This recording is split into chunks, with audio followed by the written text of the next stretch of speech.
বন্ধুরা, তোমাদের সাথে আরেকটা চাটের রেসিপি নিয়ে চলে এসেছি। এই যে কুরকুরেটা দেখলে, কুরকুরের চাট। তো কুরকুরের চাটটা কী কী দিয়ে বানিয়েছি সেগুলোই তোমাদের সাথে শেয়ার করছি। তো দেখো, পরপর প্রথমে হচ্ছে কুরকুরেটাকে কেটে নিয়েছি। তো তারপর কুরকুরেগুলোকে সব ঢেলে দিচ্ছি। তারপরে দিয়েছি এই যে দেখো, পেঁয়াজ গ্রেট করে মানে ঘষে দিয়েছিলাম, পেঁয়াজ, গাজর, টমেটো কুচি, কাঁচা লঙ্কা, তারপরে ছিল চানাচুর। তো এগুলোকে আস্তে আস্তে সব দিয়ে দিচ্ছি কুরকুরের ওপরে। এই যে দেখো, সব দিয়ে দিয়েছি, চানাচুর টানাচুর সব দেওয়া, টমেটো। তারপরে হচ্ছে যে লবণ দিয়েছিলাম, এই যে পরিমাণ মতন লবণ দিয়েছি, এই যে 1/2 চামচ মতন লবণ দিয়েছি।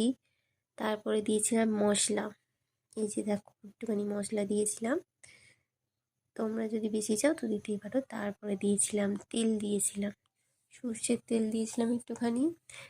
তারপরে এই যে লেবুটা, আধখানা লেবুটা পুরোটা দিয়ে দিয়েছিলাম। তারপর একটুখানি মানে বিট নুনও দিয়েছিলাম, যেটা দেখানো হয়নি। তো তারপরে এই যে আমার কুরকুরের চাট রেডি হয়ে গেছে। কেমন হয়েছে অবশ্যই বলো। তো খেতে তো খুব দারুণ হয়েছিল, তোমরাও একবার ট্রাই করে দেখো। টাটা।